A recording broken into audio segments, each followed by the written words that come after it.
So I'm speaking with the awesome and talented Gabriel Mann. Gabriel has made his unique style and approach well known over the years across many films, TV shows, and even video games. Some of your favorite shows are all supported by Gabriel's music, such as Modern Family, Rectify, and The Exes.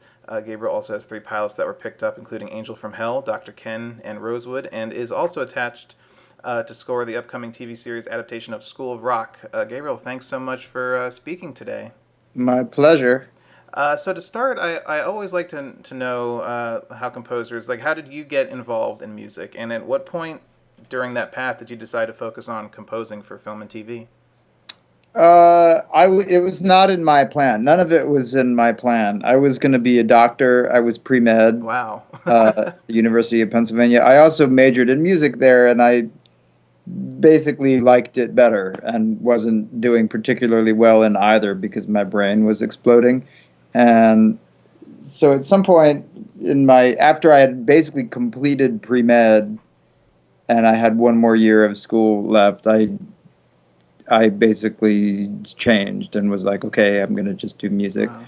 And I didn't know what to do about that. And there was somebody who had gone to Penn who was friendly with, and he had gone to the USC film scoring program. And so I was like, oh, well, that sounds like something I could do.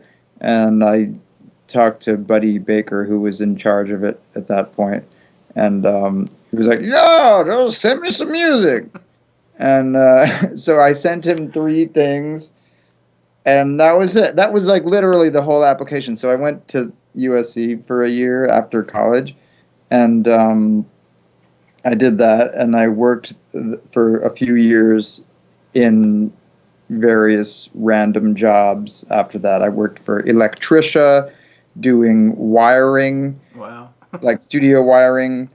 And then I worked for a couple of different composers. A guy named Dennis Hannigan, who at the time was doing... basically, my job was to drive from his house in Topanga Canyon to Paramount and like take spotting notes and deliver a hard drive. This was like before everything was delivered on Dropbox. Right.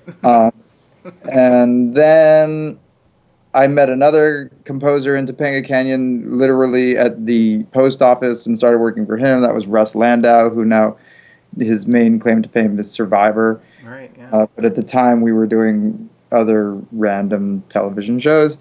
And then I went to work for David Schwartz in his studio, and I worked there for about a year and a half. And during that time, I made my own album as an artist, my first record, and basically decided this TV music thing was lame, and I didn't want to do it anymore. And it was like I didn't understand why people enjoyed it. And it seemed like a big headache to me and not that fun. And and so I left and went, and not that any of the people that I worked for were a problem. It was just the job itself didn't seem attractive to me anymore. At the same time, I was very young and wanted to be a rock star, so it may just have been that was more appealing. But I never had an issue. Like, David was a great mentor to me, and so it wasn't his issue. It was just my own personal issue. Right. Anyway, I bailed, and then I started working at a studio that two friends of mine were like, hey, if we build this studio, will you work there? And I was in a singing group with them, and it became our group's studio, and we made our own record there. And I sort of made a living as a producer, mixer, engineer person, and sort of cut my teeth on Pro Tools and figuring out how to run a studio. And at the same time, I was playing shows as an artist, and I did that for many years, all that stuff. Mm-hmm. And then somewhere around like 2005, I did a tour. Like I made my second to most recent record, and I did a tour, and I came back from the tour with Alanis. I was opening for Alanis Morissette. It was like the greatest. It was a great tour, really fun. And I came back, and David called and asked if I would write songs with him for Arrested Development. And at the time, Arrested Development, it was the very beginning, so nobody knew that it was going to be as awesome as it is. And anyway, so we did that, and it was really fun. I would just go in there every couple of weeks, and we would write funny songs that Mitch would tell us to write. And that was sort of like a segue back into it. Mm-hmm. I then did a few years working with David on other shows also. So we would continue to do Arrested Development stuff, and then I would work with him on other comedies that he had. And so I gradually got back into it, and then at some point, one of the directors of one of these shows had a pilot, and I did his pilot, and that pilot was Modern Family. Wow. And that was a big change, because suddenly I had a show with my own name on it, and that show is a huge show. So It was very, very lucky. And right at that same time, I had a new band, which was the Rescues, and the Rescues also did very well very quickly. We got a record deal, and we had all these placements on Grey's Anatomy, and suddenly we were doing all kinds of stuff, and I had a new baby, and everything was going insane at the same time. And so I was touring and writing cues for Modern Family from the road, and I had a baby at home, and it was just out of control. It was a crazy time. And basically since then, the Rescues sort of did their thing. We still exist, and we are making a new album now. And in the meantime, there's another kid and more shows, and Modern Family is still on the air, and that's where I am now. And life goes on. Yeah. Life goes on. It expands. So, I mean, your body of work has really spread across many different genres. I mean, you're working in comedy and drama and all sorts of things. And but I think the most challenging in TV, I guess even in film, would be comedy. And you have two hit comedies in The Modern Family and The Exes. One is single camera, one is multi-camera, live studio audience and everything. Does the different formats, does that affect the way you approach the show and what it needs musically? Well, for sure. A multicam and a single cam are like totally different animals. A multicam is like there's not, you don't have to think that much. The only thing there is to think about is the sound of the theme, and then that dictates the rest of the cues, usually in a multicam. It's not always the case, but it was the case in The Exes, and I have another multicam this fall called Dr. Ken with Ken Jeong, and that is a similar situation. We have a theme, and then you make these little transitions, and you sort of bank these transitions and put in ones that make sense for whatever's happening, and it's really sort of like a paint by numbers kind of. Right. Yeah. The challenge for those is making the sound in the first place, and what is that sound going to be, and how do you make it unique, and how do you invent a new genre of music for this new show, and how is it going to be appropriate to whatever the show is. With a single cam, it's more like scoring a regular, it's a little more like scoring. You're matching, you have to see what's on the screen and match what's on the screen and do what is required to support the emotion of what's happening, whether it's something funny or not. Like in Modern Family, a lot of what I do is not the funny stuff. The funny stuff is already funny, and I don't usually touch that. What normally happens in Modern Family is that I'm scoring the more emotional moments of that show, and then I also do other weird stuff, like write songs that Reed sings, or write the songs that Alex's cello band sings, and all kinds of Source stuff. So it's sort of all over the map with Modern Family. And then there's occasionally we'll do like one of these sort of more emotional cues that are like one of them. There was a whole episode that was like a sort of not a knockoff, but like a tribute to Apollo 13. they did a bunch of things like shot for shot on that.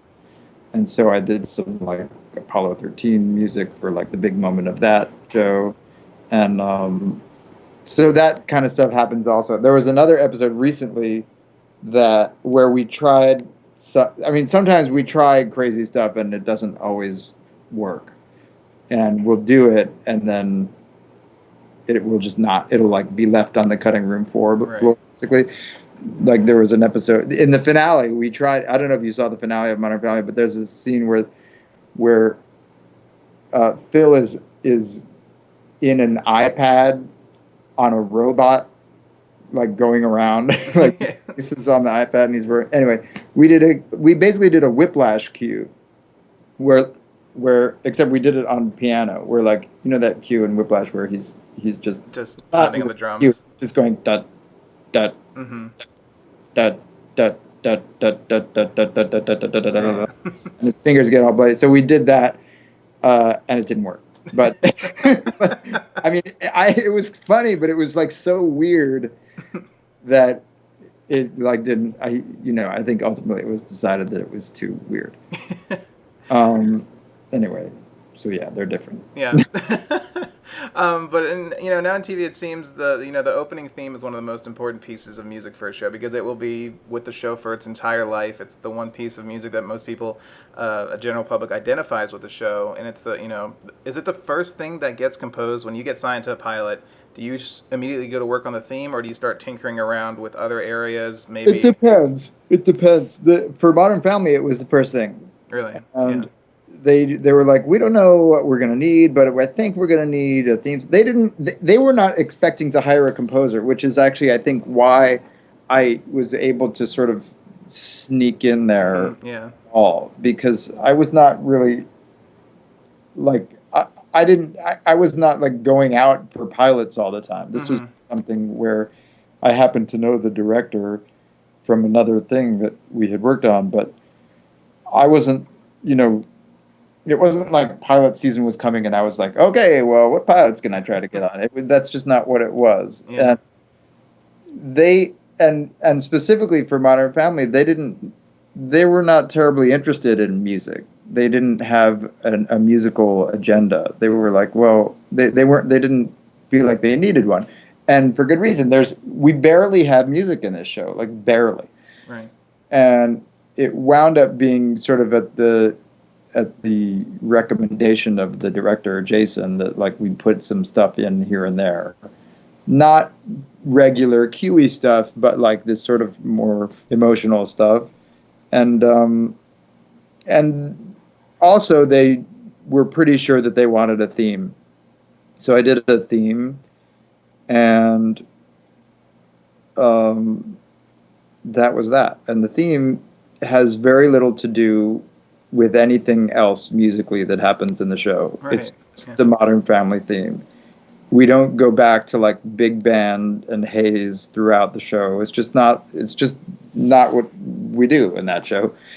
And in retrospect now, having seen so many episodes, it would be weird if suddenly there was a big band playing. It's just the theme of the show. And it's pretty unusual to have a situation like that. But like even in I'm trying to think of another situation where there's a theme song that basically is just a theme song and doesn't really get referenced in the rest of the show. I don't know. I'm sure there are other examples of that. But the big story about the theme is that I did a bunch of versions and then they sort of settled on this one version, and then there was another direction that was being explored at the same time. We were still exploring another direction after like 7 episodes had aired with the theme that is in there now. But ultimately, that whole direction was sort of left. And that other direction was more like the cues at the end of the show. It was like a much different idea for the theme. It was much more the heartwarming side of the show, as opposed to the sort of like blatant comedy side. Right. Anyway. But now on a completely different end of the spectrum, you also have the hit Sundance TV series Rectify, which, premiering its 3rd season on July 9th. So For Rectify, we have character drama with shorter seasons, around 6 to 10 episodes.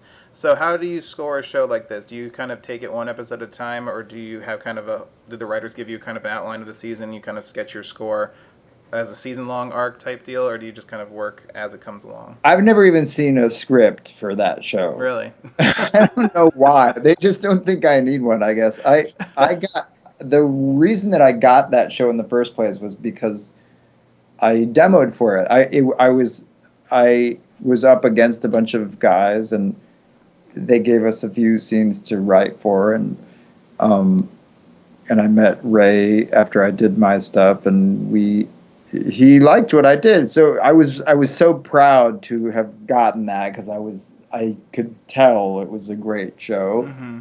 and it's something you can really sink your teeth into musically, Right. Yeah. and it has a huge variety within its sort of like stark, dark beauty.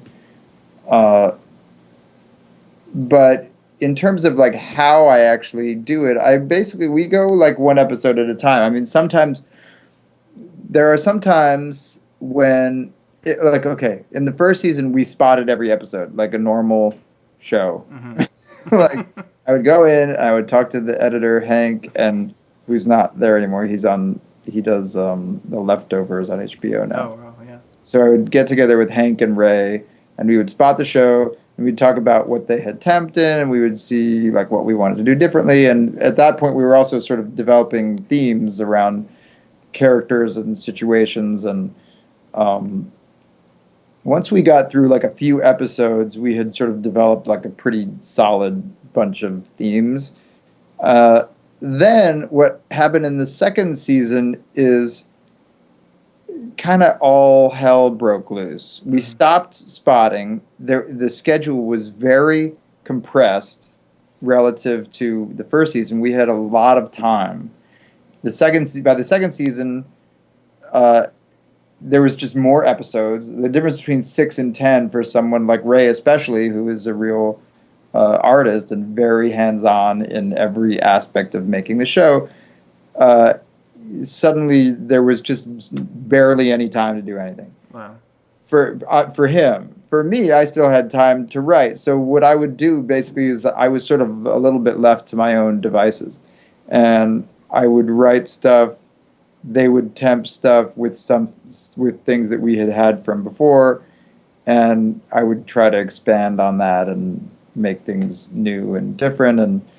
And now we're in the third season,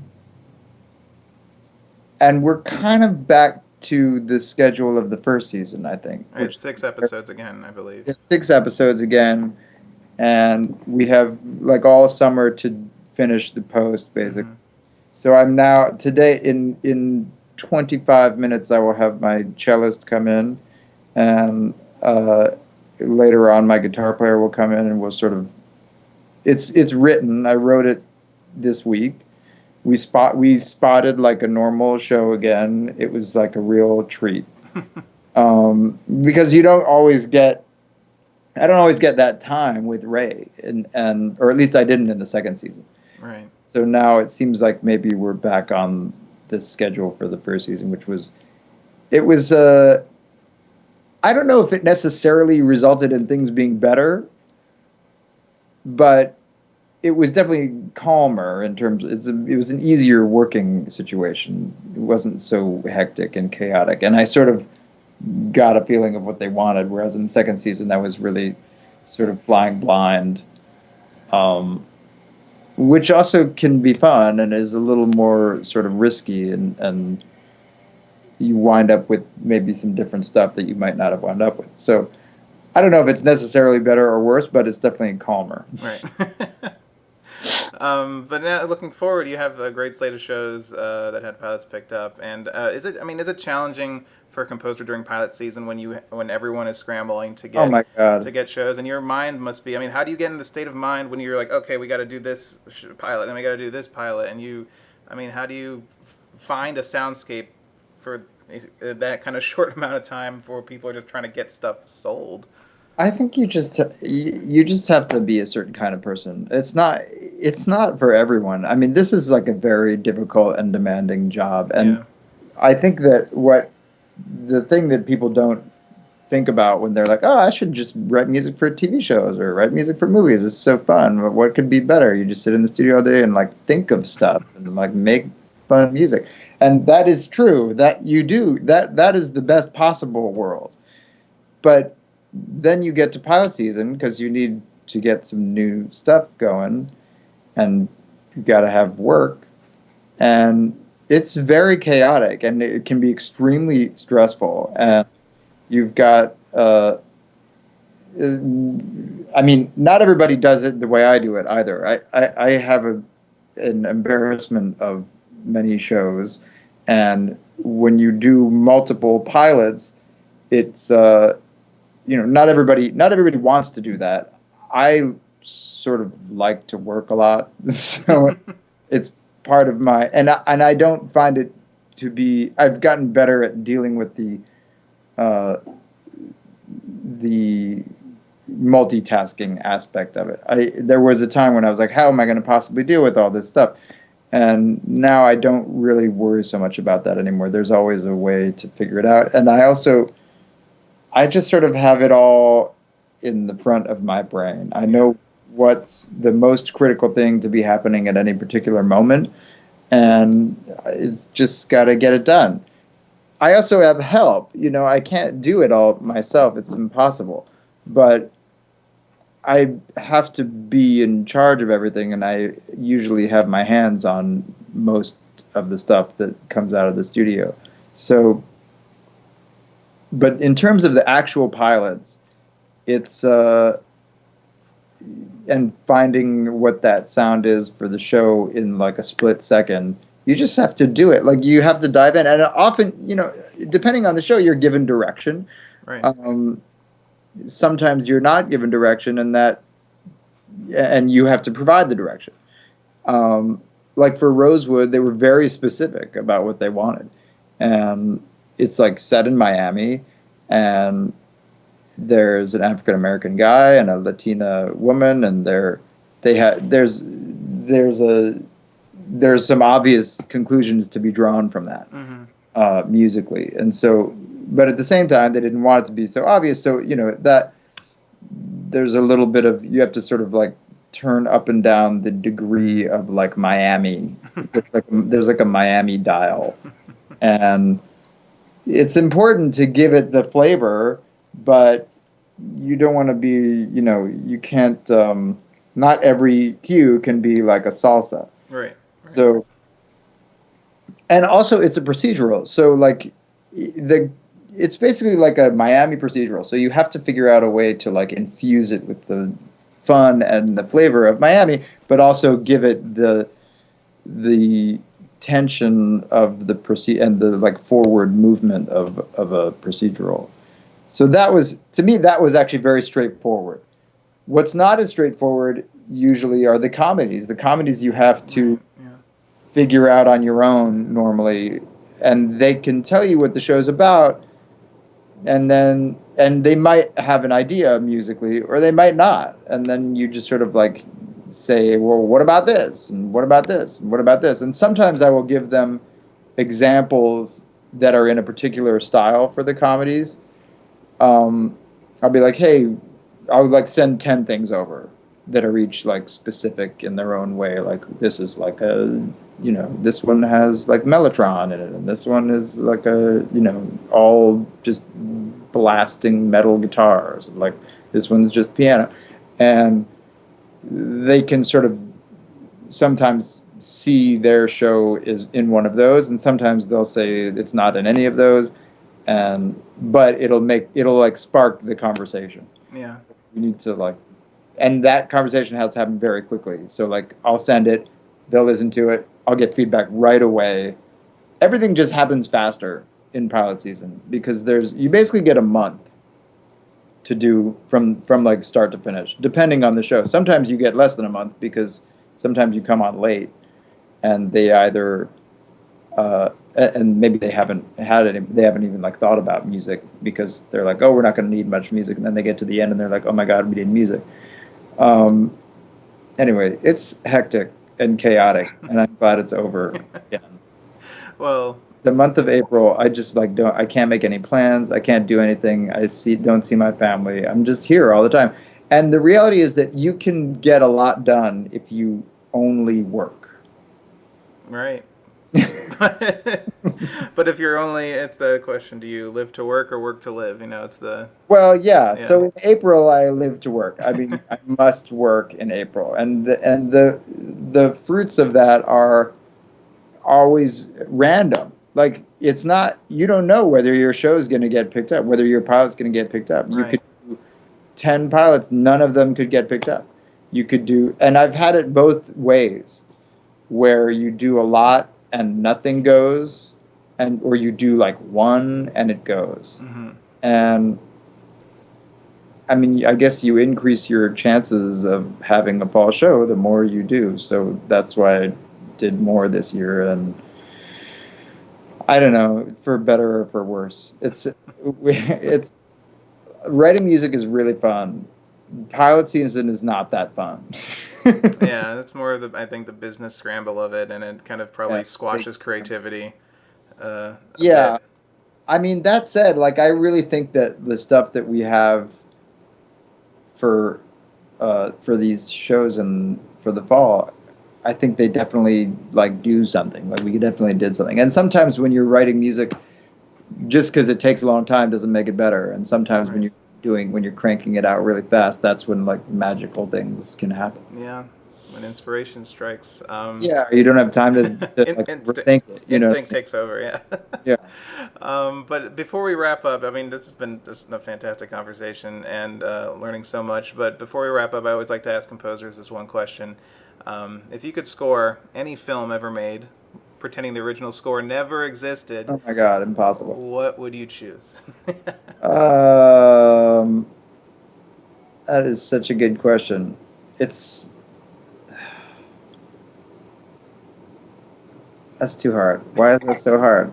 What's a great movie? What's the first one that pops in your mind? The first thing that pops in my mind is a movie that hasn't been made yet, which is Ready Player One. I want to see that movie when it comes out. And it's, I don't even know if they've started making it. Have you read that book? Ready Player One, no. Okay, first of all, you should be reading that book. Okay. It's so awesome. And it's like right up my alley. It's about like old video games, like 80s. It's basically like 80s. It must have been written by, the guy must be like exactly my age. It's about cool 80s video games and like the future of the internet, and where basically everybody's plugged in and that's like all they are. They don't have, they basically don't even exist in real life. I mean, they have real bodies, but like when they go to school, they're going to school like on the internet. Right. So they only know each other's avatars. They don't like know each other's actual bodies. So this is not a movie that exists yet, but Steven Spielberg's going to direct it. I mean, it's going to be like the greatest thing. Yes, I read about that. Yeah. And I can't wait for it. And I would like to do that movie, but they will not let me do it because some massive composer will do it. You'd probably have to compete against John Williams. That might be tough. Yeah, I don't think I'm going to win that. Exactly. Or probably Michael Giacchino will do it because he gets to do everything cool. Michael's great. I love Michael. I know. It's no fair.